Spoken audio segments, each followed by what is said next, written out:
I was getting tired of waiting tables. I recently immigrated to America. I feel like Pima gives students great support. The people here work hard to make sure that our goals and dreams are realized. We get to do injections on each other. Anatomy and physiology. It's very fun. Whatever I learn from Pima, I can take it in every department in the hospital. You are doing what you're going to be doing outside school. It's hands-on experience at its best.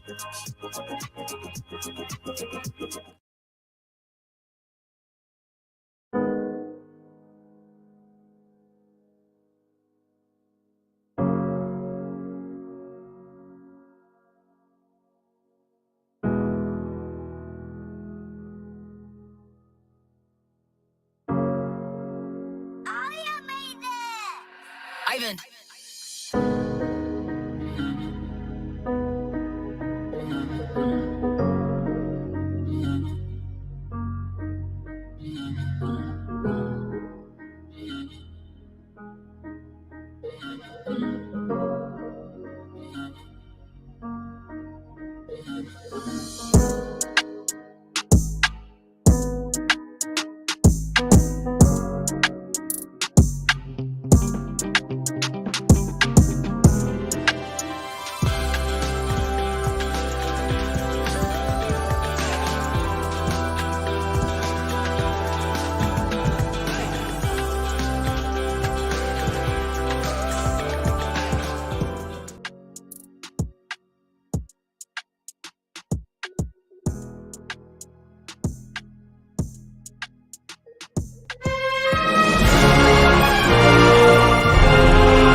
My bad.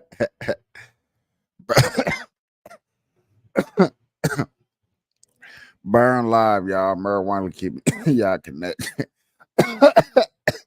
Tag these red eyes, changing the viewers I read, keeping under smoking off social media, killing myself for your entertainment, sitting here with friends and family, starting a cannabisation. What up, everybody? How y'all doing? Good morning. I know I put in here late night session, which it is.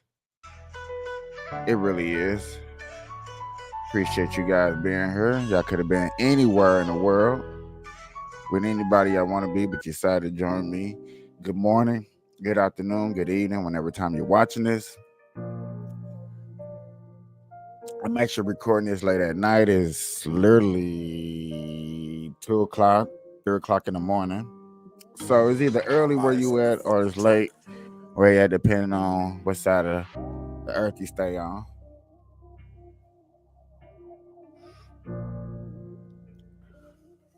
I'm normally up at this hour, so I was like, shit. Couldn't sleep, was about to smoke.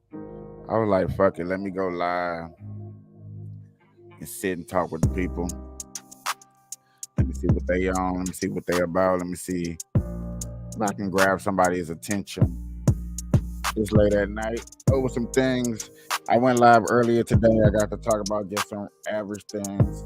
I talked about a lot of politics. I talked about a little bit of sports, how Stephen A. Smith is getting into it with other podcasters, people that are doing this podcast who's actually trying to make their own difference in the world. And that kind of brought me to right now of thinking like a lot of people got their own podcast. A lot of people do this internet thing for their own personal reasons. Some people see it as, yes, it's a chance to make easy money. I can sit at home and do it. Some people like, hey, I got this message I really want to present. You know what I'm saying? I really want to get this message out. Me personally, I really want to get this message out. I really want to advocate for gun license for potheads, for marijuana users. I think we should be straight up getting our gun license. I think that's very important to us to protect ourselves. I don't think that we should be out here going against the grain, picking and choosing. Do I want my marijuana license or do I want my gun license? I think we should be able to have both. I'm going to start advocating for that. I'm going to start protesting that for real, for real. Matter of fact, I am going to be working on me a new banner, hashtag Red Eyes, Potheads for Gun License. I think that's important. That's my next movement. This is my next calling. My first calling was hashtag Red Eye, keep it underage smoking on social media. I was so proud of that. I promoted that everywhere I go. A lot of people did hop on board with that movement. You know what I'm saying? A lot of people felt that was cool, but times have changed. There's a lot more younger kids getting on the internet. We still need to make that movement, but a lot of more kids are getting on the internet doing what they have to do, as far as if I think it's good or not. You know, it's my opinion versus your opinion. We're not going to get deep up in that. But yet again, for us potheads that are legalized, that are going to work, doing with society going on with Hamas and Israel, it has come to my conclusion. It's come to this point to where I am advocating potheads for gun license. I think that is very important. I think that is a game changer moment in life. If we don't get that done in the next couple of years, I do believe that we will be innocent bystanders. Just saying, I don't want to be an innocent bystander. I want to be able to protect myself and smoke a blunt at the same time. I think I should be able to shoot somebody, smoke a blunt, and call the police and have them come up here and talk to me all at the same time. I'm just saying, that's just me personally. That's my opinion. That's what I think. You know what I'm saying? I don't think just because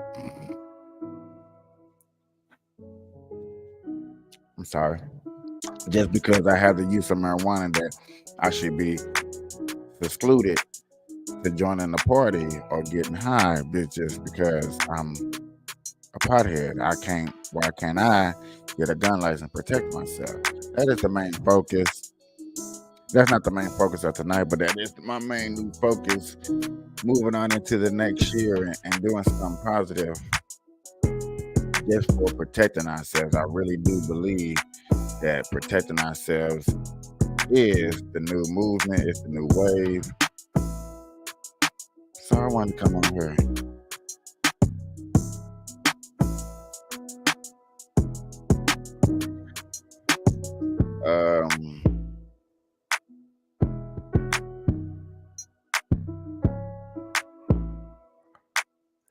I'm reading this article, Dwight Howard relationship about Hollywood affairs with Will Smith.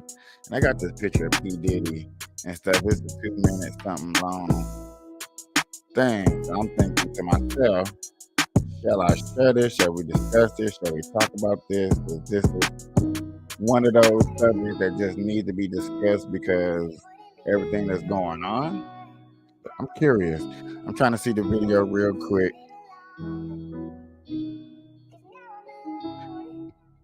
Yeah, I think this is totally something that we probably need to talk about. Just go over just a tad bit.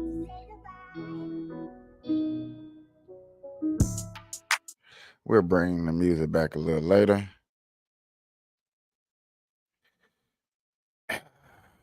This is weird. I mean, you know, you make a lot of money, you do a lot of weird things, you on your own little level, but this, I don't know, man. We gotta check this out. Okay, guys, we're about to dive into a complex web of allegations, rumors, and responses surrounding NBA star Dwight Howard. From lawsuits to disturbing speculations, the saga keeps evolving. Let's break it down. The Dwight Howard controversy has taken a series of shocking turns. Accusations, rumors, and responses are swirling around the NBA star, leaving fans and critics in a state of disbelief. Back in July 2021, Dwight Howard was accused of assaulting a young man, Stephen Harper, at his home. While Dwight admitted to explicit exchanges, he emphasized that everything was consensual. However, court documents paint a different picture. According to Harper's lawsuit, he met Dwight on social media, and their exchanges escalated to explicit content. The alleged incident took place in July 2021, leading to charges of assault, battery, and more. The details are disturbing, and the legal battle is ongoing. Dwight has responded to the allegations, emphasizing that his personal life should remain private. He criticized the obsession with others' intimate matters. However, the severity of the accusations transcends privacy concerns. Industry figures like Mace weighed in, suggesting You know, right there, I'm gonna pause right there for a second to put my little 2 cents in. You are a celebrity NBA star. Everybody knows who you are, and you finna sit up here and tell us as people that my social life needs to be private when everything you damn near do is public. A lot of people, and I'm just gonna keep saying it, a lot of people need to realize what the difference between private and public, where public begins and where private begins. Y'all need to really understand and get that grasp of that so you can weave your way in between these situations and not have to deal with the ruckus that you deal with. Hello, Renee. How you doing? Appreciate you stopping through. But yeah, I'm just saying, if I go outside this door right now, everything I do out there is in the public. Everybody has free roam to record, put their 2 cents in, talk about you, and whatever. People have that obligation, and people got to realize that obligations is out there. Quit trying to hold people back and say that, hey man, I can't do this or I can't do that, because technically you can. And I feel like nowadays people get in trouble and then they be like, you know what, I don't want my life that Dwight's exposed out there. response But overlooks then the you got a gravity of the court case, and this is what's crazy. And my sister told me don't talk about it. So I'm gonna talk lightly around it because I feel like I should be able to talk about situations. I should be able to talk about anything publicly that go public if it go public. I really need to talk to my other cousin about this. And I really want to talk to y'all about this now. If I know you, and I can look you up and your life went public, you don't want me to talk about it. Or do you want me to talk about it? You never know how a person sees the situation. So when you knock a person for talking about something that could possibly help the situation, you know what I'm saying? I believe in people, you know what I'm saying? There are people that are bad. Yes, I'm not gonna sit up and say no, there's no bad people out there. But yes, there are bad people out there. But I am willing to say that yes, there are come a time where there are situations, there are things that happen that I feel like people should be able to discuss. I feel like if I want to promote or better yet, advocate for somebody because I feel like they're wrong or they're not guilty for the charges that they have been accused of, I feel like I should be able to come on my podcast and talk about it. Family or non-family, friends or no friends, if your situation in life goes public, I should be able to talk about it. If I can look you up on the internet and see that you got something going on with you, I feel like I should be able to talk about it, good or bad. I think your feelings about the situation really shouldn't matter because you put yourself in the situation or you had someone close that you knew about the situation. I truly understand. But if the situation is not about you, I think I should be able to talk about it. I really, really think I should be able to talk about it because this is something that's big, is important. To me, is important. situation. Mace highlighted I actually went on here and talked about family members when they passed away. I had a cousin that passed away last year. It was last year, or was it the beginning of this year? See, so I'm so confused now. A lot of things have been going on. I've been trying to cope with some things that have been kind of hard for me to cope with. I've been seeing things that go on that I have no idea, that I wish I knew some things about, but you know what I'm saying? It is what it is. I'm gonna deal with it. I'm gonna deal with it. But this right here, let's get back to the story. He wanted private, but I don't see how you want private when your business is out Highlighted the here. importance of consent and how public figures can't escape scrutiny when serious allegations are made. The controversy has also brought attention to rumors of secret Hollywood clubs, allegedly involving high-profile figures like Diddy, Will Smith, and Dwayne Wade. While these claims are unconfirmed, they add a layer of speculation to an already complex narrative. Fans and observers are engaged in conversations about power dynamics, consent, and accountability. The situation sparks discussions about respecting boundaries, regardless of one's social status. As we navigate this intricate web of allegations, it's important to approach these matters with sensitivity and respect for all parties involved. The truth will hopefully come to light. How can we respect people that's involved yet again when they put themselves in these situations? We didn't put them in these situations. We didn't do it. We didn't do it. Let's listen to this one. Bitdefender, This is another Ferrari same team partner, a same partnership built situation on where innovation and you got these trust. allegations going Bitdefender, on. What's protecting going their on? data, When I your got heroes, two of my your podcasts passion that I for watch your work. You're important. is talking about it, so you know it's got to be important. You know it's got to go down once he's done commercial. What was your reaction when you saw people saying that this had racist undertones, and it was like a call to arms? It was like a call to arms in small towns. It was Oh my God. Are we going back here? Are we really going back here to small town, where small towns that had nothing to do with violence? They did not talk about Black Lives Matter. What? a threatening kind of video for Black people. I mean, people were putting this on, like, But there was people of all color doing stuff in the video. That's what I don't understand. I don't know. I feel like the narrative really got switched over and became, more of a racial type thing. And it's like, if that's what you got out of the song and the video, I mean, I almost kind of feel like that's on you, because that wasn't our intention. That's why I love Jason Aldean, man.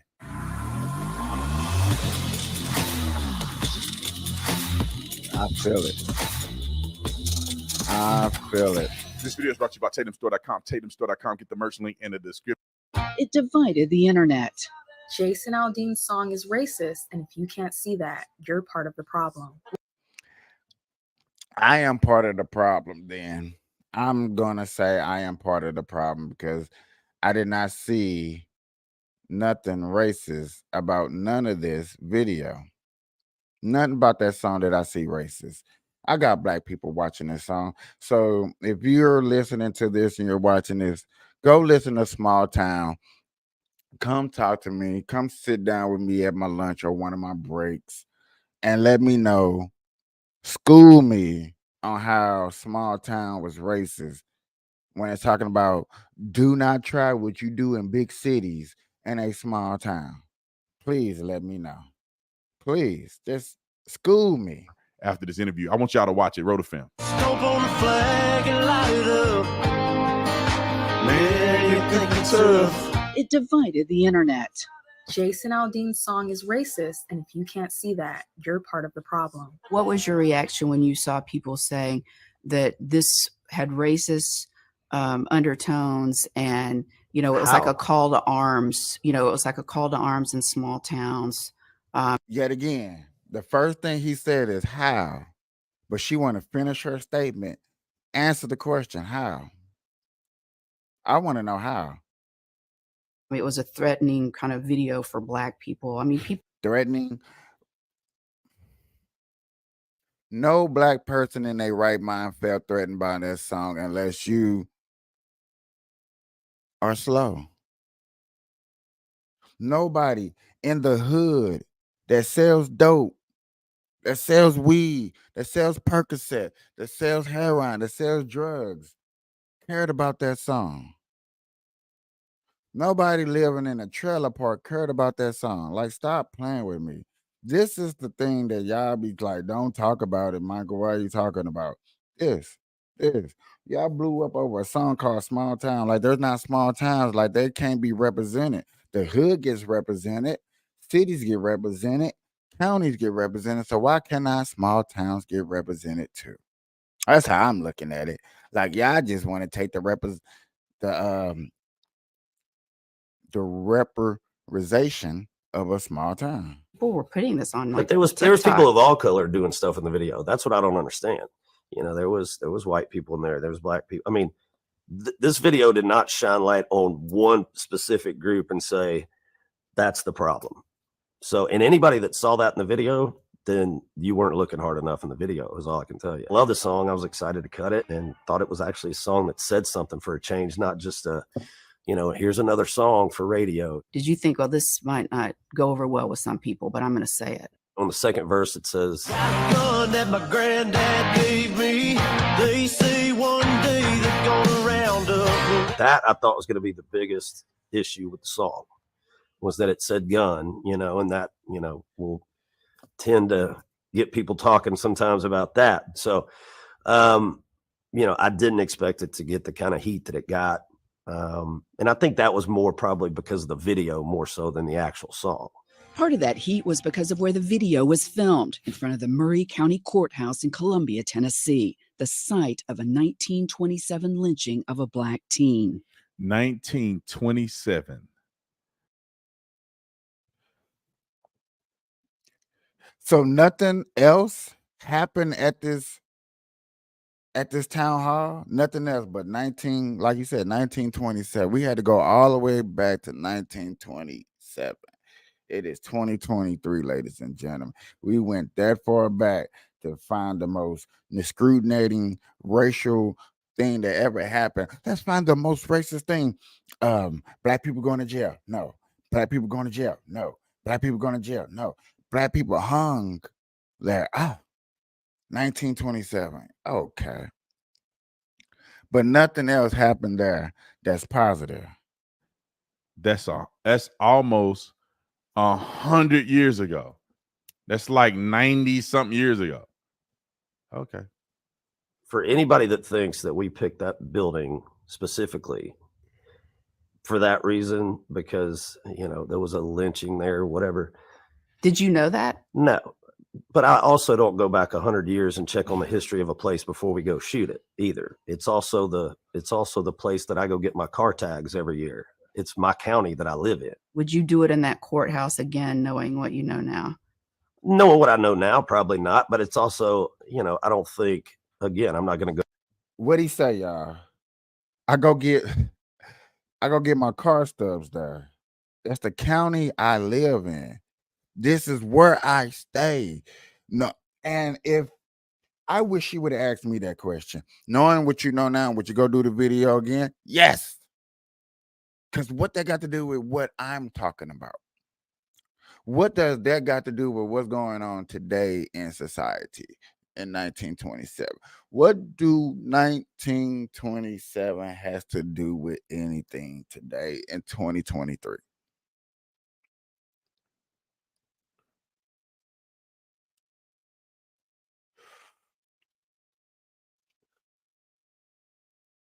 I took that pause to really give you time to really sit there and think about some stuff.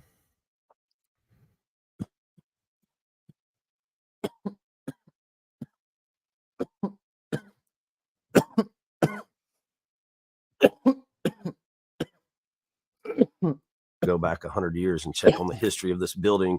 I mean, because you can't think of nothing. You can't think of nothing when you shooting a video, because I bet you there's a lot of racist places.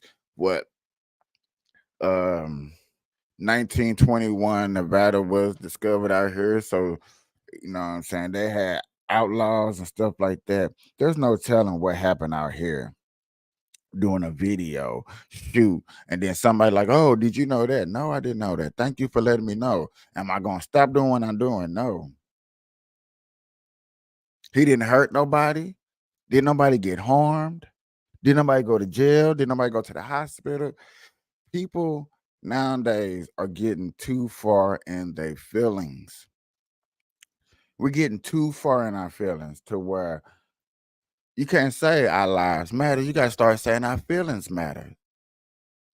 Is that what we all about, is just the feelings? We just looking at the feelings. We just thinking about the feelings. That's the only thing we worried about is just the feelings. How do you feel? Is your feelings hurt? Honestly, if you're in the South, you could probably go to any small town courthouse. You're going to be hard pressed to find one that hasn't had some sort of, racial issue over the years at some point. I mean, that's just a fact. The whole idea behind the video was to show, the lawlessness and the, disrespect for cops and just, trashing cities and burning. I'm just not cool with that. So I don't know. I feel like the narrative really got switched over and became, more of a racial type thing. That's like, if that's what you got out of the song and the video, I mean, I almost kind of feel like that's on you, because that wasn't our intention.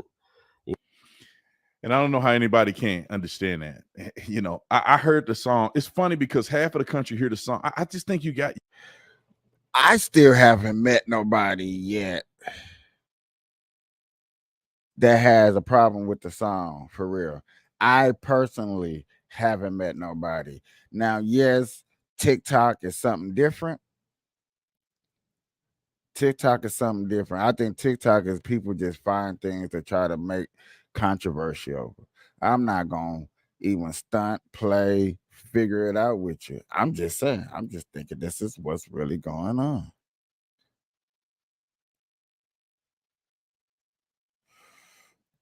What is this? Fuck it is, man. It's big L's in this bitch, you heard me. You niggas bad or dog. Real quick, bro. Real quick, cause you about to get straight to the beans and rice. You feel me? Okay. You feel me? You about to get straight to the beans and rice. Look, man. I'm gonna make sure I'm making my business to not put DME Detroit name in the title, bro. I ain't gonna tag yo. You feel me? Cause I don't want niggas to think like I'm trying to clout up off of shorty. You feel me? Like I'm clout chasing. Niggas will, bro, you'd be surprised how quick niggas will say you clout chasing. You feel me? And I ain't clout chasing.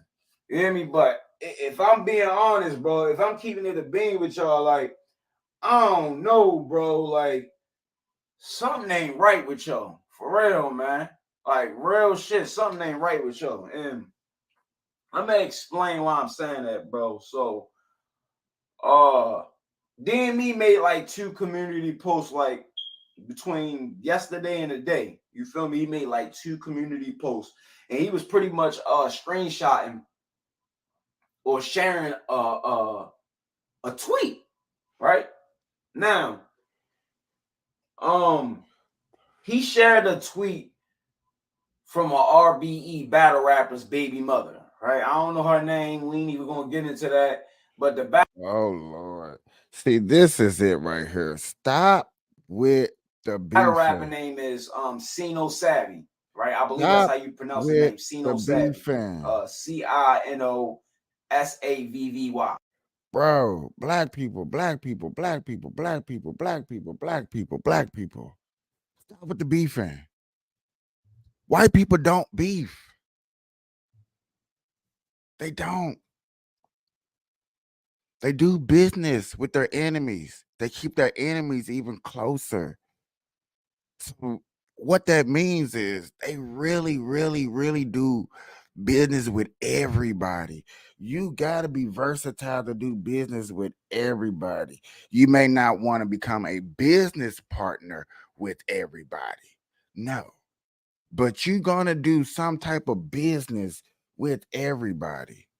And that's why I feel like people get things miscrewed and messed up and combobulated, because you're really not understanding what's going on. You're really not seeing, like, come on, stop playing with me when you're going through situations like this and you're not saying, or you're not seeing what's going on. You can't tell me that beefing with black people get us somewhere. We don't have that many black people as celebrities that's making movies like we was in the 90s. Why? Beefing. We never got to see some of the greatest actors get on stage with each other.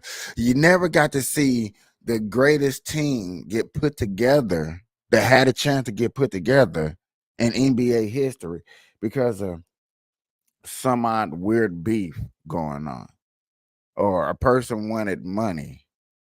Now, if it was over money, I'm not going to knock you. Really can't. But when it's over beef and stuff like that, that's where it's starting to get on my nerves, bro. We just sitting here enjoying ourselves, smoking weed, doing what we got to do, having a good time and stuff like that. But yet again, it's beef, beef, beef, boom, boom, beef, beef, beef. Why it's got to be beef everywhere, bros? Why we just can't sit, smoke, take a dab, chill, smoke a bong, hit this and do this and have a good time, man? Oh, my blunt done went out.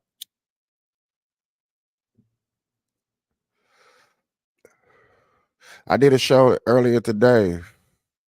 The dude was like, the mayor of New York was just said, I think it's racist. Either it's got to be black folks either got to be getting hated on, or we got to be beefing. Hey, even to the point to where my cousin say you always defending yourself against somebody, and I had to sit there and realize that, like, yes, I'm sort of kind of always putting myself in situations like that. I just don't like my intelligence getting assaulted. I work hard to do the right thing and do what I have to do especially at a job. You don't want to get assaulted at a job. I come here to work. You know what I'm saying? Positionary is positionary. That's why you got positions. You got people that do their job. I do my job. You do your job. Let's keep it pushing. But when you enforcing things and you letting people get picked on and bullied, and you letting abstracts just go to waste, and people doing dumb stuff just to have a good time, but then you got another crew to come in and they're more serious than the other crew, you can't. That's where you get clash. Because one, you just got people that sit there and able to enjoy themselves at work. And you can't knock them. That's just they can. But then when you got a crew that's coming here that's serious and about their work, they're trying to get in and get out. Shouldn't you move out the way? I would think I would move out the way. I would feel bad if I'm lollygagging around all the time because that's my job, that's my, I'm supposed to entertain. But then when the serious crew to clean up my mess comes through, I still want to be in their way. I still want to, just, oh my God, they got to work around me. No, we shouldn't have to work around you. You should politely move out the way. Let us do our job so you can get back to your job. If you had that mutual respect like that, you wouldn't have no beef. So let's go deeper to this hood. Black folks beefing with black folks, because you always see it started. Let's be honest, y'all.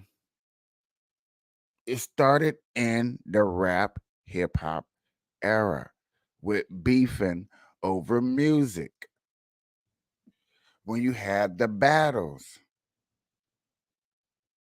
understand that you had battles of the band, but it was no beef. You rarely heard beef. Now in rock and roll, that may be a little different.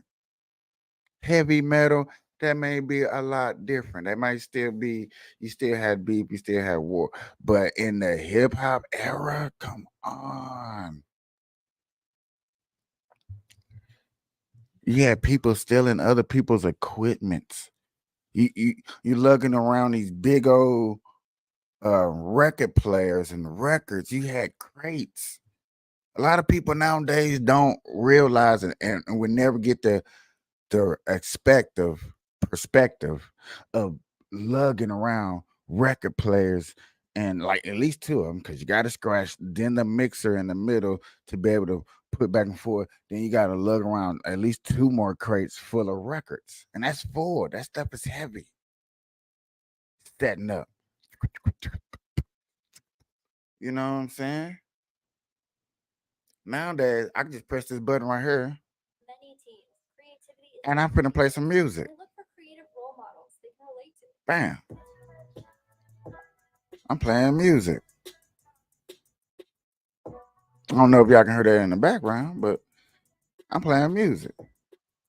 But think of loading up a whole bunch of equipment to do that. I think about I got people that want me to go live in certain places and out and about and stuff like that. And I'm like, yeah, I would love to do it. And then I talk to my engineer about it. He's like, bro, you don't have the equipment to do that. You don't have the equipment to do that. And I'm like, damn, don't. I would love to sit out there on Las Vegas in the cut somewhere, chilling off an off-road with Las Vegas in the background. You know I can. I got the equipment to do it. I just need that one main sit outside to do it. Yeah.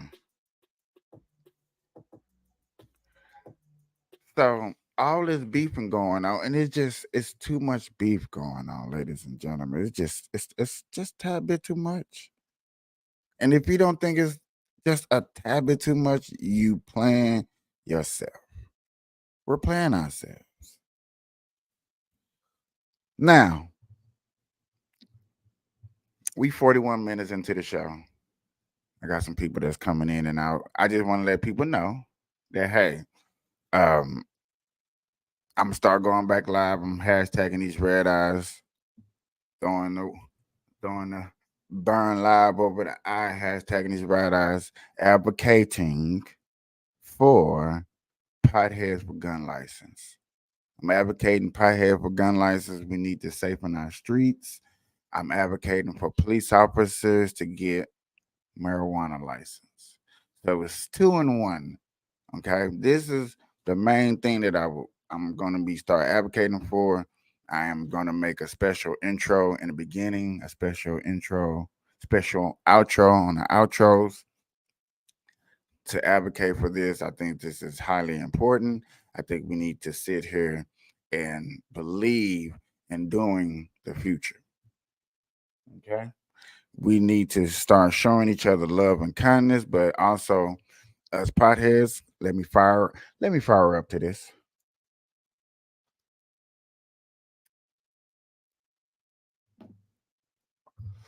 Us as potheads, we need to start fired up and protecting ourselves. We need to understand protecting ourselves is a major, highly important thing that we need to start looking into and start investing into. If you think that we don't, you're crazy. Gun violence is on a rise, and I'm not the one that. So are we going to talk about the racist dog whistles? I'm not going to be the one to sit up here and say, put the guns up. I'm not. I am going to be the one to sit up here and say, look, we need to protect ourselves. We need gun license. Hello, everybody, and welcome. License.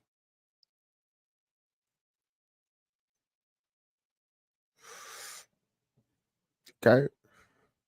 So share this video out. Please do all the YouTube things. Do the Facebook thing. I highly appreciate it. I really do appreciate it if y'all do that for me. Invest in your boy. Good morning, good afternoon, good evening when you are watching this. I do got this weird little graphic I want to put up because it's funny. Recordings just got better. When people get to coming up in here and they get to do these maps on who they think is going to win election. Ladies and gentlemen, you can hate me or love me all you want to. I know this is a marijuana group, but I love talking about politics because it's important. And you got a year until that big old election come up. And I know that Soon as you hear it, you're like, oh no, the election, I don't want to hear about it. I'm tired of it. Oh my God, leave it alone. Why are you bringing this up? Why? Because it's important. We got to make the choices. I don't care who you choose. You know what I'm saying? As long as you go vote. I joke around and I say things like, for people that don't vote, what if they made a law to send you to another country? Everybody that hates America, that really puts on social media, oh, I hate America, I don't like America. What if they try to ship you off? Would you like that? What if they tried to ship you off? What if they tried to send you to a place that you didn't want to go? They'd be like, you don't belong here. We want more patriotic people. Would you feel offended? Would you feel discouraged? I'm just asking some questions.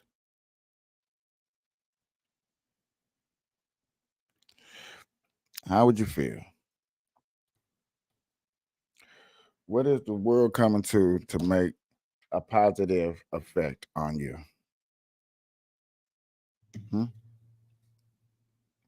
Is that even possible? That me sitting up here talking about this, smoking weed, talking about politics, I understand they don't get along. I got a partner who says he wants to even try to do it now. He wants to put skating and politics together. I said, ooh, that's different.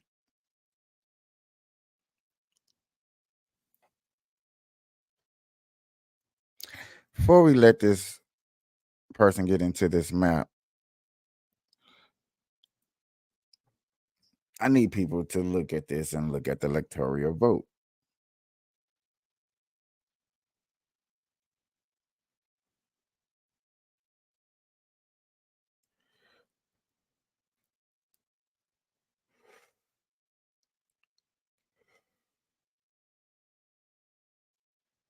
See these numbers: California 54, Texas 40.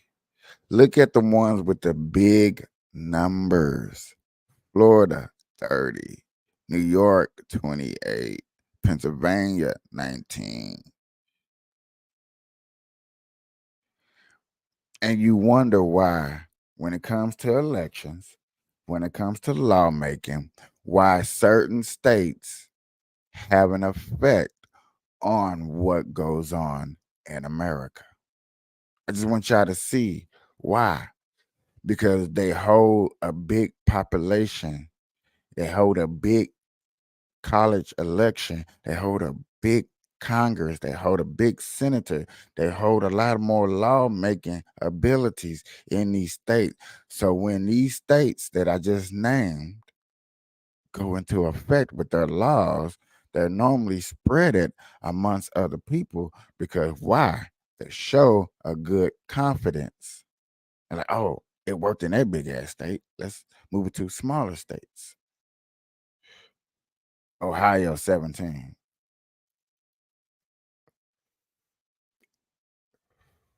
Anything up there around the 20s and higher. Or you could damn near say influential states, but damn sure in elections, them are the states you got to worry about when it comes to voting. And we know on the outskirts, Washington, Oregon, California already are blue. You just know that already. You know, them democratical states, they run it blue, they nurture blue. They be like, what up, cuz? You know, that's just how it is over there. So I'm gonna let this guy run into this video. I just want to put that out there so some people can see that, you know what I'm saying, a little bit closer before he just let you know about his predictions. I love to watch people predictions on who they think is gonna win. It should be funny. Sometimes educational, most times funny. Welcome back to Red Eagle Politics. Make sure you guys like this video down below and subscribe to the channel if you are new. So currently it is November. We have 1 year to go until the 2024 presidential election. Can you believe we're 75% of the way there? It's very true. And Donald Trump at this point has a commanding lead in the Republican primary.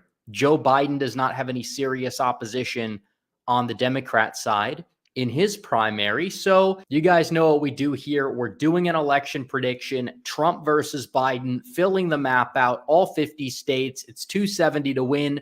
We're going to see who is up this month in this stage of the game. We could look at the polls for a guidance. It is true that we are still a little bit over a year out, but Donald Trump leads the polling aggregate in the popular vote, not even the Electoral College, but the popular vote, which means that he likely is headed for victory in the election. I appreciate people who have switched their ideas and thoughts.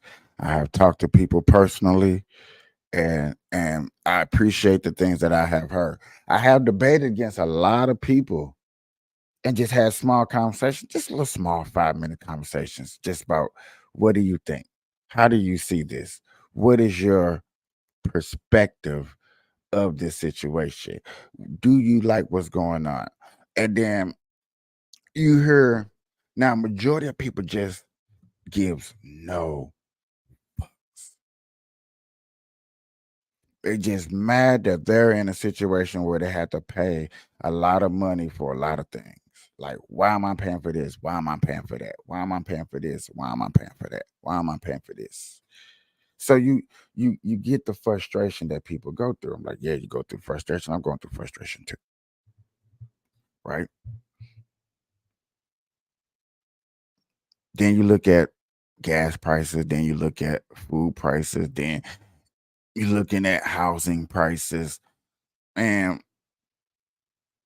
I've seen it all over the board. I'm looking at it all over the board. I'm looking at it in brackets that people like, Capiche, you're not even in that tax bracket. So why are you looking? Because it affects all of us. I'm watching people do what they got to do to make money. I'm watching people take their steps to better themselves to make money. I watch people work hard, and I don't knock people that work hard. Job, businesses, starting your own entrepreneur. I don't knock nobody. You know what I'm saying? I want better for everybody. But you got to look at all these brackets. You got to look at all these situations. You got to look at what's going on for what it really is. You cannot knock something and say what it's not when you see it for yourself. When you see something for yourself, how can you say it's not true? Electoral College. And keep in mind that he never led the polling aggregate against Joe Biden ever in 2020. Back in 2016, he led the polling aggregate for like a day in May after he got the nomination and everybody got on board, and also for like a week after the convention. So the fact he's polling this high already is a very good thing for Donald Trump. Also, Joe Biden's approval ratings, they are in the gutter. He had a 52% favorable rating or so back in 2020. That has crashed. It is tumbling down. And this is definitely going to be a race. And as of right now, Donald Trump does remain the favorite. So we are going to fill this map out. The safe states first, the safe red states, which are going to go red basically no matter what here. And we're going to fill all these out. You have the Great Plains states, much of the Deep South as well. Also introducing Ohio and Iowa into the safe red mix. They were not there last time around, but they will be. They're trending right. Also, Maine's second congressional district will. Love this. This almost makes me want to move back home. No bullshit. This almost make me want to move back home to Missouri. But yet again, my hometown is run by Democrats. Even though it's gonna go red, it's still ran by Democrats. Violence is still high.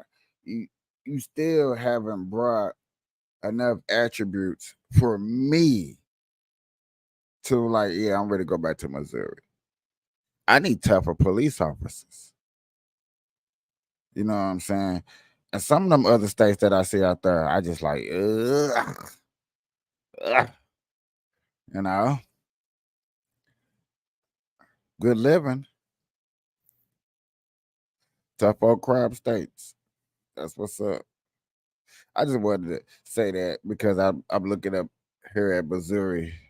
That's my hometown. Appreciate it.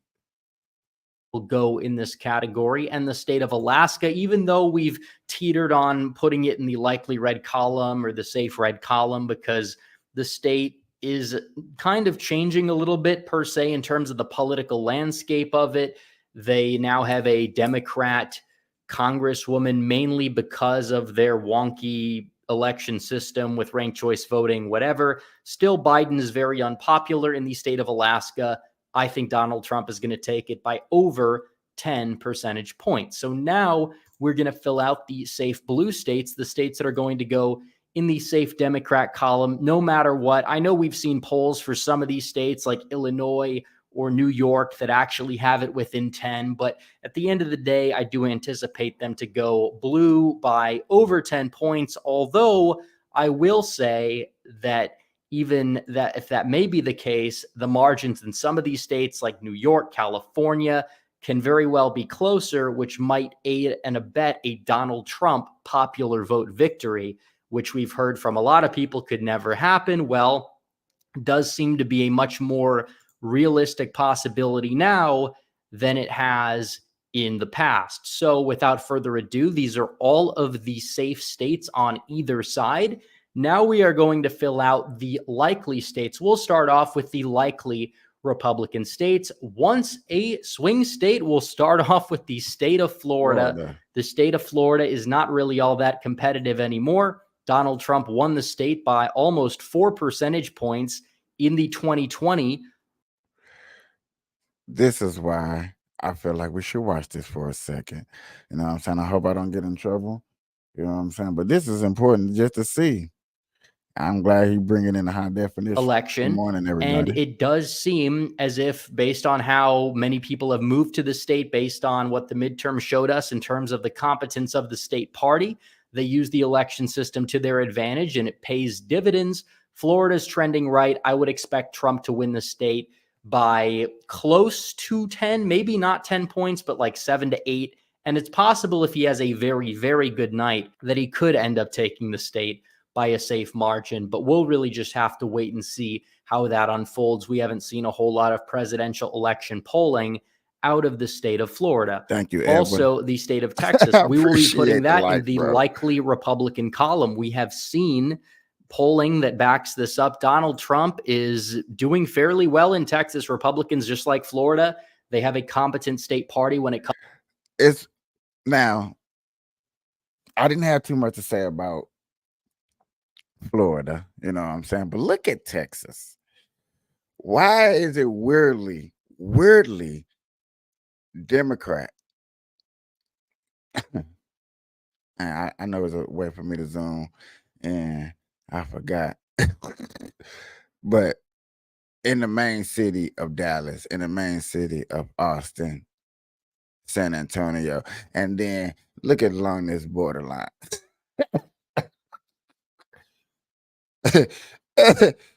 We let them in.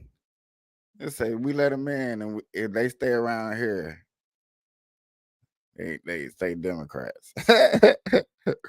But they move more northern Texas, they become Republican until they come into the city. Okay, you know that's where population and the popularity is in Dallas and in Houston and. See, Houston is light blue, where they could have almost went red. Ugh.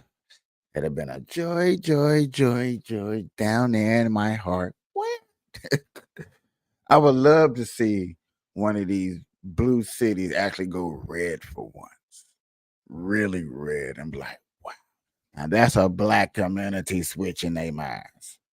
I'm just saying. I'm just keeping it real. I'm just keeping it real. That'd be hard. I'd be like, okay, we thug it. We thug it. That's a real thug down there. Comes to their get out the vote operation, you see very Straight up. Trumpian candidates like Ken Paxton winning big and bigger than expected in the 2022 midterms. On top of that, Biden is absolutely despised. I expect him to potentially not even get his 2020 margins in like the Houston or San Antonio metro areas. And even if you see some continued Dem gains in DFW and Austin, you'll still see some of these rural counties go from like 86 to 90% Republican. See, same thing what I already said before I even seen this video. Of course, you're gonna see how if they're light, you kind of wish they would go, you know what I'm saying, red, but you know, whatever. You know how that is. I want to see.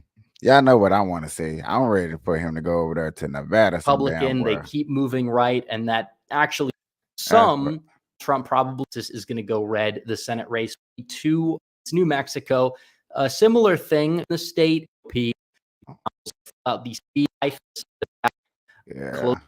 places like the rurals and recent elections, they rebounded in a place like Virginia Beach. So I think the state probably ends up going blue by around 6 to 7 points. It's going to be closer to what it looked. My question to anybody that's watching, y'all think Joe Biden's going to really go out here and put on a campaign? Is he going to really campaign? Because right now, you can really say Kamala is campaigning. She's doing the campaigning for re-election more than Joe Biden is, even though her ratings is down. We've seen all this stuff. We know all this stuff. You hear all this stuff every day. But she's really the one that's out here campaigning. You know what I'm saying? She's taking the Michelle Obama route. And out here try to talk to these kids and talk to youth and going to colleges and raising money for the campaign, you know what I'm saying, and trying to do a good job for the Democrats. So I'm wondering, like, is he going to actually go out here and campaign? Or a good strategy for Joe Biden would be to look like I'm working hard. I'm trying to take care of the two wars that's going on in the border crisis and the illegal migrants that's going on in Chicago and in New York and stuff like that. Now, Joe Biden does a campaign like that. Like, why is he not campaigning? Because he's busy. You see him out here. You see him every day, every week. He would have to, he would really have to start doing that around what? Right after February. Right after Valentine's Day. Right after Valentine's Day will be the time to where he would have to stop what he's doing, you know what I'm saying, and get on okay, I'm going to protect America and show America that I'm about America. And when he does a movement like that around that time, that would sway more people like, oh, you don't see Joe Biden. Joe Biden's out there doing it. I'm like, what? In the last year, I predicted that he was going to do this. I said on my show that this is what he was going to do right after February.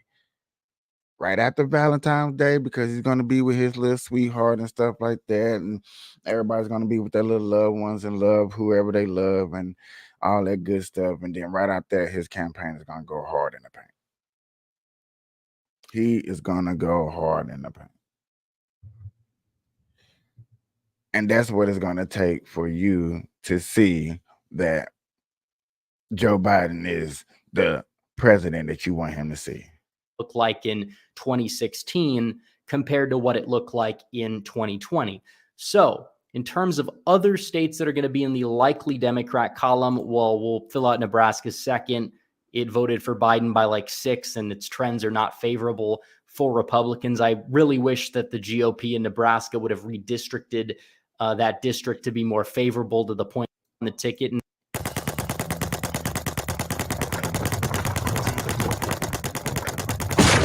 a state like Arizona. The state is mainly concentrated around Maricopa County in terms of the population center. And yes, you do have Pima. And while Trump is gaining with some groups like Hispanic voters or white working class voters in Mojave County or, Prescott or some of these smaller areas, Yuma, for example, is another one. It does seem as if the state has moved away. The third parties are going to be a little bit of a drag, but still, you talk about party competence, throw that in the mix. Yeah, that we know that state's supposed to be red, point blank, period. If Kerry Lake would have got in office, as of right that now, would have no this is going to problem being be red. a toss-up. I think you could say that Republicans are going to get that Senate race there because it is a three-way race and Republicans need a lesser share of the vote to win. But you could say as of right now, Trump, can he overcome Maricopa County?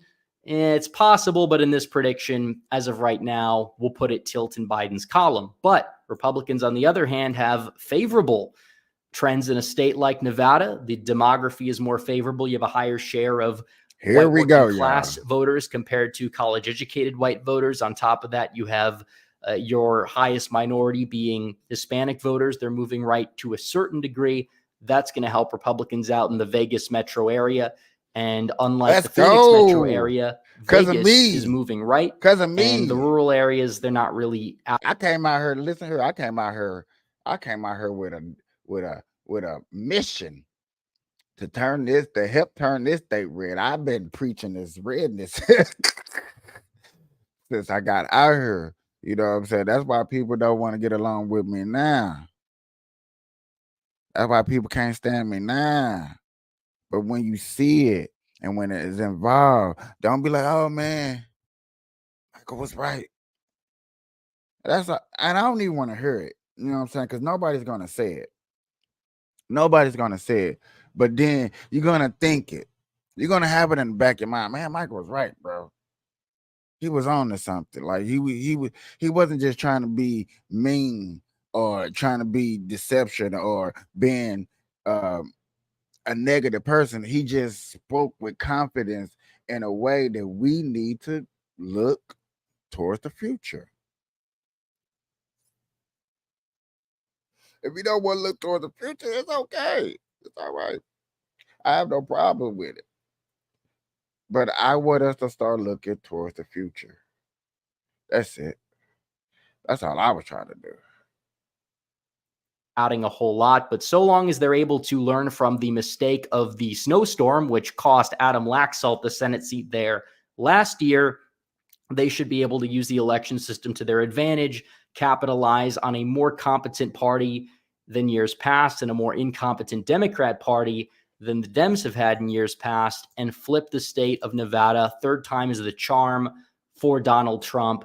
There you go. 286 to 252. Donald Trump. That's what I'm talking about. It's going to be a hard race, but we in this place. Come on, man. I know it's Trump supporters somewhere around this mother. I ain't going to say it. It's not time for me to start cussing. I'm not going to cuss. What's up with y'all, man? I hope y'all smoking on some good or having a good lunch break or chilling. Not working too hard when you up in here with me in the Burn Live show, you know what I'm saying? Or for the people that are on your lunch break, I hope you're having a good lunch. I hope ain't nobody bothering you. I hope you're able to share this out with other people. What's going on? This is the movement that we're about. Yeah. Yet again, I'm hashtagging the red eyes to say potheads need gun license. I'm advocating for potheads for gun license and police officers able to smoke weed too. With this way, we are citizens too. We should be able to protect ourselves every day. I think this is the next movement that we should be paying attention to.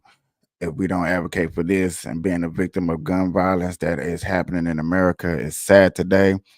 And we need to move towards the future. And the next thing that we should be trying to put on these ballots is potheads need to be able to protect themselves with gun license. So that is my hashtag movement. That is my new movement that I ain't going to start. So when you start seeing me hashtag it and talk about it real loudly and getting abruptly, Just understand that's what it is. Okay, ladies and gentlemen, this is what we is about. We is not going to stop this movement until people start waking up and understanding that all this shooting and you smoke weed, you're still going to catch a charge.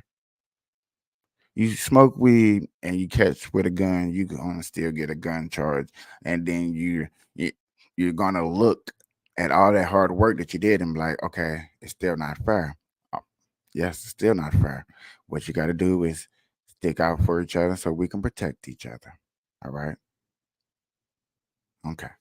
Back to my show. I didn't even write that down. I just thought that, every so often I will speak about the gun laws that we need to be aware of.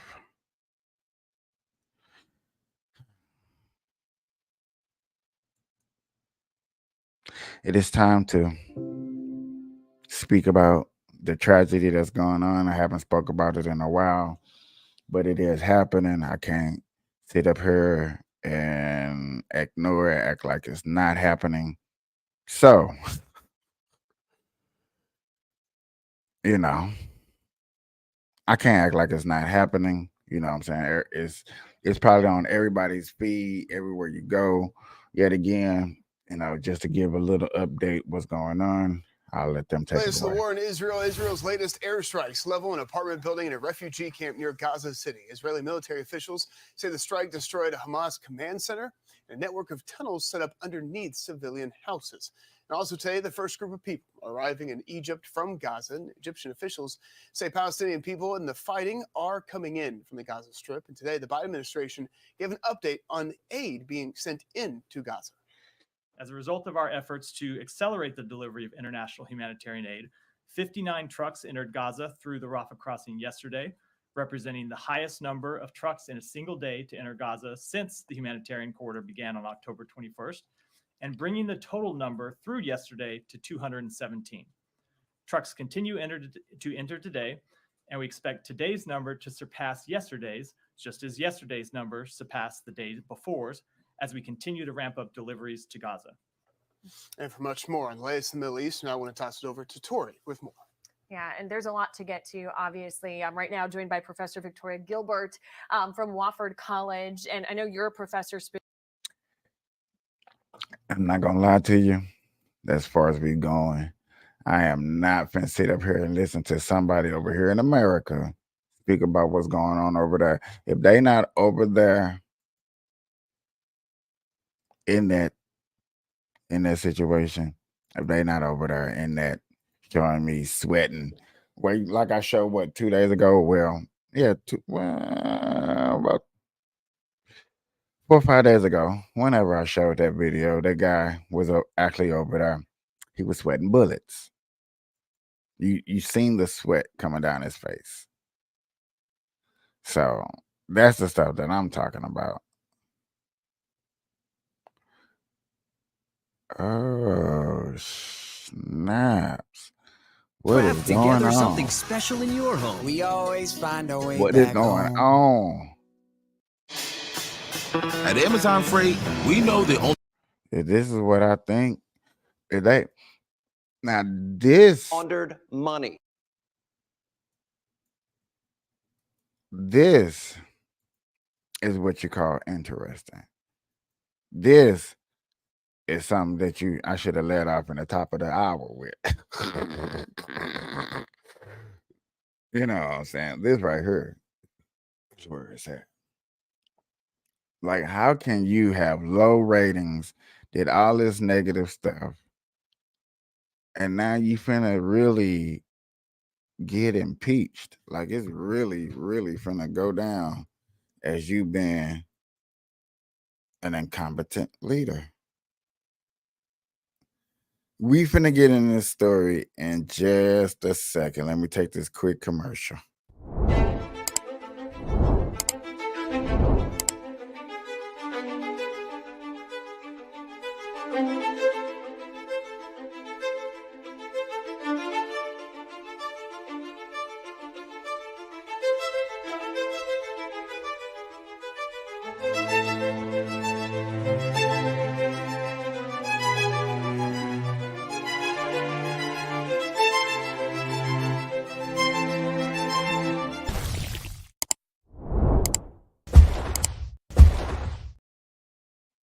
Yeah, sometimes I gotta take commercial breaks too, y'all. I gotta do it. So let's really get into this impeachment. Look at I like nowadays they really try to have that so-called diverse background. You got your one black guy over here off in the corner, and that's about all you got. You got maybe a Jew, Irish, Australian, whatever. But it's just funny. I just be looking at that. You know, every black person look at that. They be looking for they nigga. We do. I'm not gonna lie to you. As the Biden probes now are heating up, earlier today, Oversight Committee Chairman James Comer, he broke major news, now claiming that Joe, the president, received $40,000 in, quote, China laundered money tied to a personal check from his brother Jim. Meanwhile, the House Judiciary Committee, they are launching a probe into the intel community's role in suppressing Biden corruption allegations in 2020, saying that America's intel community may have misled congressional investigators at the time by pretending that these corruption allegations were Russian disinformation. And of course, on Monday, Jim Jordan, James Comer, they launched a probe into the D.C. Attorney General's investigation of conservative judicial activist Leonard Leo, expressing their concern over, quote, potential infringement on free association and donor privacy. All right, joining us now, along with Speaker of the House Mike Johnson, is House Judiciary Committee Chair Jim Jordan, House Oversight Committee Chairman James Comer, House Ways and Means Committee Chairman Jason Smith. Good to see you guys. Let me start. You had Hugh. Oh wow. Okay, y'all, ladies and gentlemen, Brian. Woo. When you have a meeting, like this, when you have an interview like this, when you got all these people up here, you know it's something. It's meant to go down. It is meant to go down. You don't have a meeting like this, and then you have what's her name? Pamela just did a 60 Minutes. She just got on 60 Minutes. So what's going on? Is we really finna step into this war? There's too much going on in America, bro. I promise you, it's too much going on. This is where you say, just look at all these people. These people want to hear the truth. Hear what's really finna go on. It's really finna go down. Man. Let's get it. Huge news today. And you actually went out with, I don't know if it was on video, I played it on audio and radio. Yeah, look, we found another check to Joe Biden. That's what the media said that they felt like this investigation needed to do to be successful. Find a direct link between Joe Biden and his family's influence peddling. We've already proven that he met with all the people that sent his family money. We've proven that Joe Biden's lied countless times to the American people about his knowledge and involvement of his family's shady business dealings. We've proven the family had over 20 shell companies. We had proven they've had all these bank accounts. Now we have enough bank accounts in, Sean, where we can actually trace the money back to the source. So we found the check to Joe Biden. This is the second check in a week. The first one was for $200,000. This one was for $40,000. But what's most alarming about this $40,000 check, it traces directly back to China. It goes all the way back to that WhatsApp message that the Ways and Means Committee. The WhatsApp message is Hunter saying, I'm sitting here next to my father, and we want to know why you didn't follow through on your commitment, and then threatening, between everybody he knows and my ability to hold a grudge.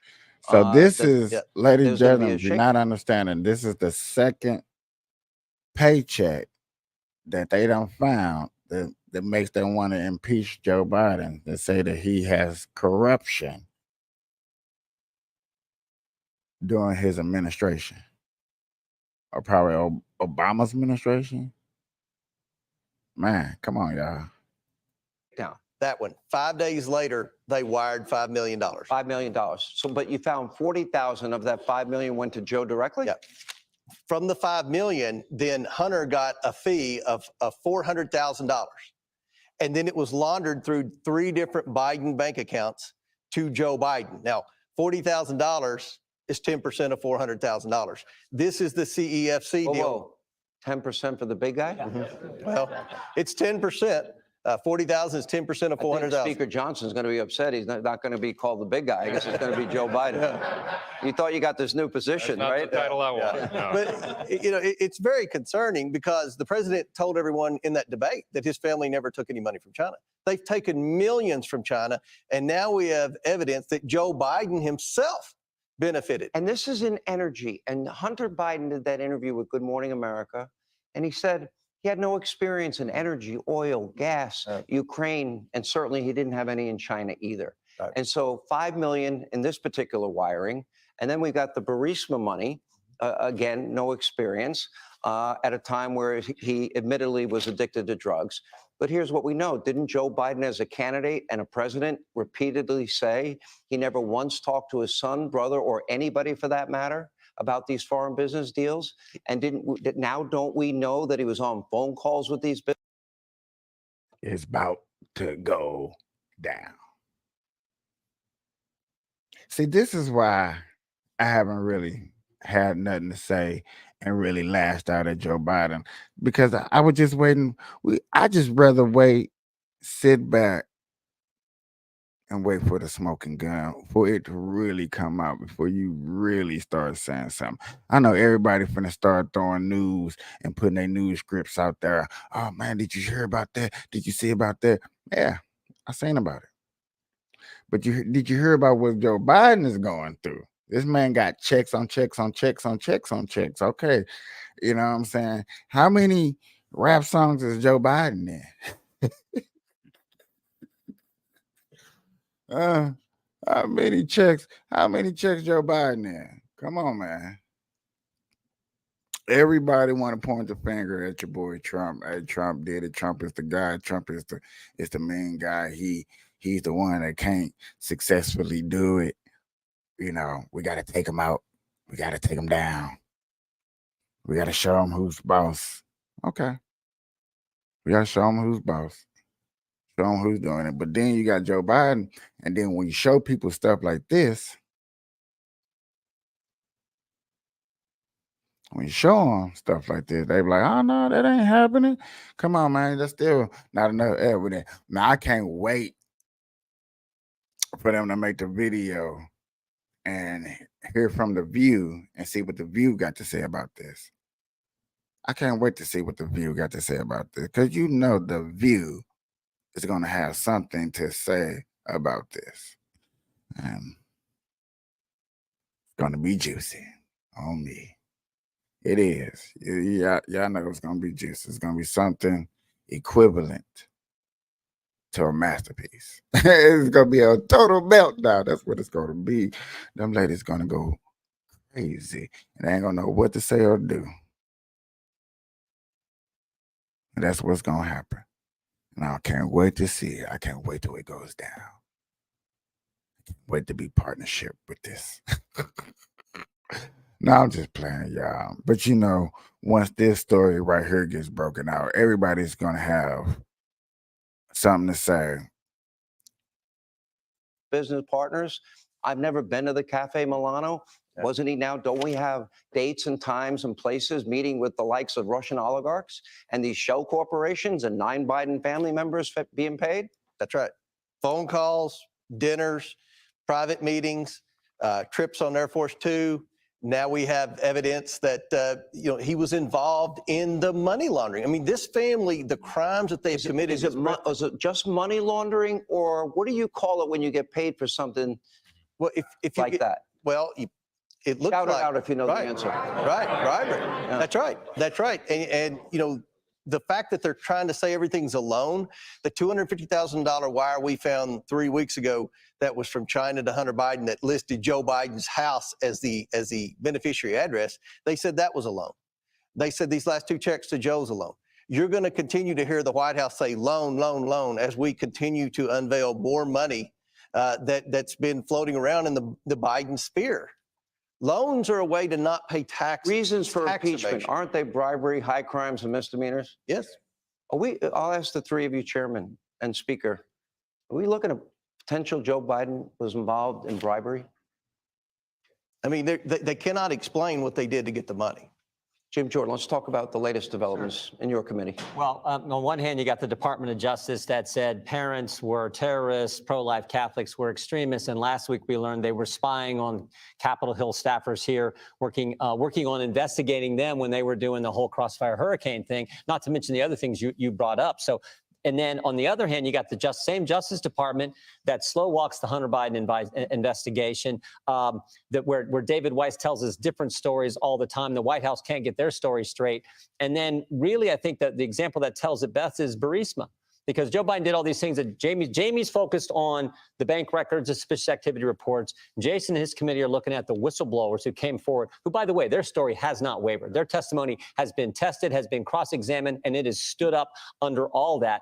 And then we're looking at the way the Justice Department handled the investigation into Hunter Biden. But Burisma is the best example. Hunter Biden gets put on the board of Burisma, fact number one. Fact number two, he's not qualified to be on the board of Burisma. Fact number three, the head of Burisma ask Hunter Biden, can you help us relieve the pressure we are under from the Ukrainian prosecutor? Fact number four, Joe Biden does just that after Hunter Biden asked him to. He goes to Ukraine and gets the prosecutor fired. That is, I think, the most. And people seen that on video. You have all of this right here that you say about a person, and they waited so long to do this because, yet again, they had to go through the proper channels, the proper procedures to do this. And you can't knock a group of people who went through the proper procedures, but when they have a meeting, an interview like this with all these people that's on the same page, all these people that wants to hear the truth, all these people in the room, did they do that when they was going against Trump? Yeah.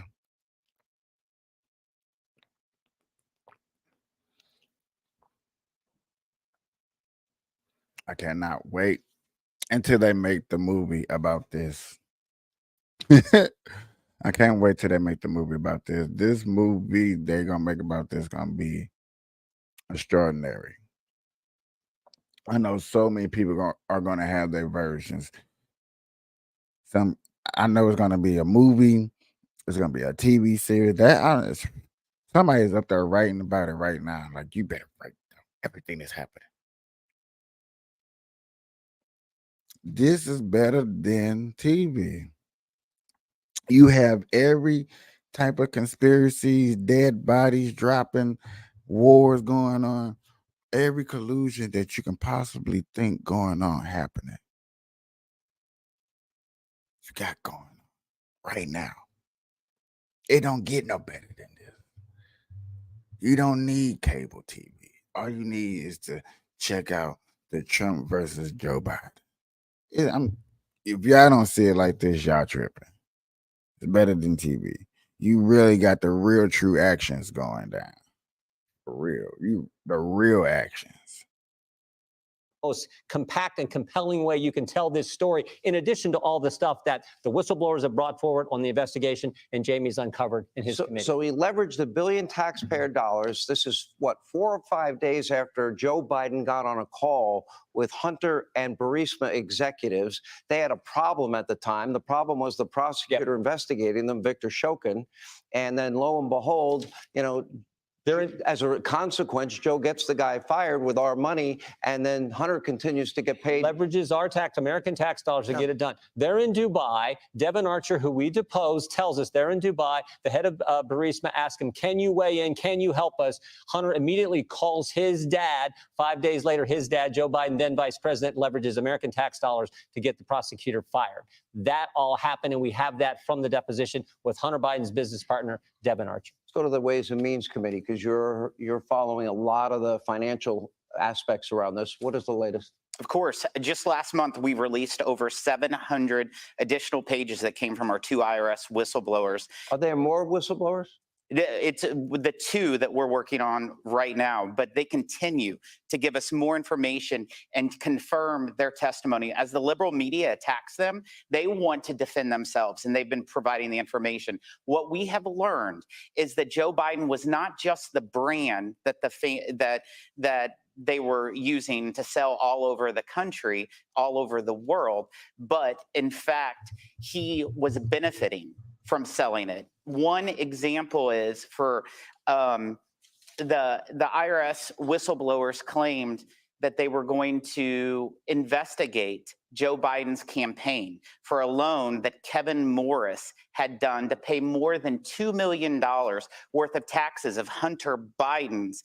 And this happened at the beginning of the 2020 campaign, which would have been a So, hey, okay, this was set up, y'all. Ladies and gentlemen, this whole how everybody's sitting here nice and neatly, and these questions put together for them to answer with their answers. This was all set up and put together nice and neatly. I cannot knock it.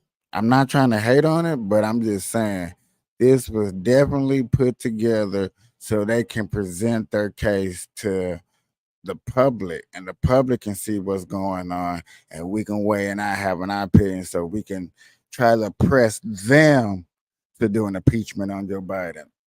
That's what this is for. They want us to feel some type of way and press the issue on trying to impeach Joe Biden, which if you really ask a lot of people around, if you just go out there and ask, they probably like, go ahead and do it. They don't give a shit. It's already fucked up. Hurry up and get the election over with. The way they looking at it, I promise you, start asking people. Just go out there and ask people, hey man, you want to get this election over with so you go on about your business. Y'all getting on my nerves. Hurry up and get Trump in office. Impeach Joe Biden. I mean, you know what I'm saying? That's what's going on. So by doing it publicly, they can so-called press the issue towards us, and we can see what we can do by getting Sleepy Joe, Creepy Joe, Ball Sack Chin Joe, whatever funny. Hey, I'm sorry. a huge message in that campaign. But what did they do? The Justice Department, they wouldn't allow it. They said they had no interest in investigating the Biden campaign. Let me ask an exit question of all of you, and then I'll ask the entire room. But before I get to that, Congresswoman Nancy Mace, on your committee, you told me, Congresswoman, she thinks the Biden family, when all is said and done, that they will have received, the 9 family members, the shell corporations, the funneling, et cetera, the money laundering involved in it, surrounding it, in excess north of 50 million, maybe more. You believe that? That family got that much money? They're on track, including the grandkids? They're on track to exceed that number. And what did the around 30 grandkids do for million the now money? that we Were they experts in oil? No. They weren't experts in anything. And to this day, they've never said what they did to receive the money. Now we have Jim Biden's bank records, and he was just as bad as Hunter. The only reason we don't know anything about Jim, he didn't leave a laptop laying around. So the question is, this is well, not a lot of people do, actually. But are we really, this is an impeachment inquiry, Mr. Speaker. Is this leading to impeachment? Do you believe that the evidence that they're accumulating in these 3 committees is now leading to the ultimate impeachment in the House of Representatives of Joe Biden? Next to the declaration of war, impeachment is probably the most serious power that Congress has. We do not wield it for political purposes, but we are following the truth where it leads. And you hear the evidence, you hear this laid out and summarized. Of course, you know there's much more than what we're able to do in one segment. We're going to follow the truth where it leads because we have a constitutional responsibility to do so. We're on it. And we're going to continue. Let me scan the room. How many of you think that that's where this is headed? Please raise your hand. Well, damn. Wow. The whole room. Thank you all. Plan, plot, sealed, and delivered.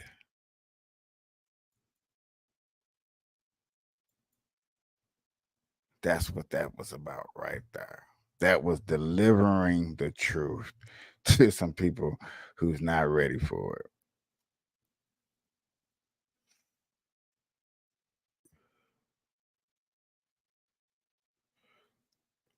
It's about, I'm telling you, dog, I can't wait to be a Hollywood executive. It's really, really for to go down.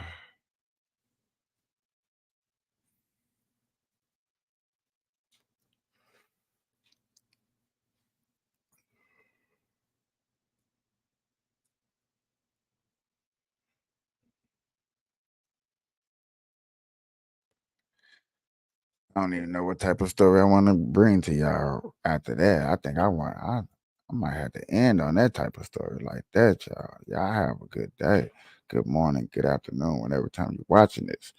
Please tune in to another show. Have a good one. Peace.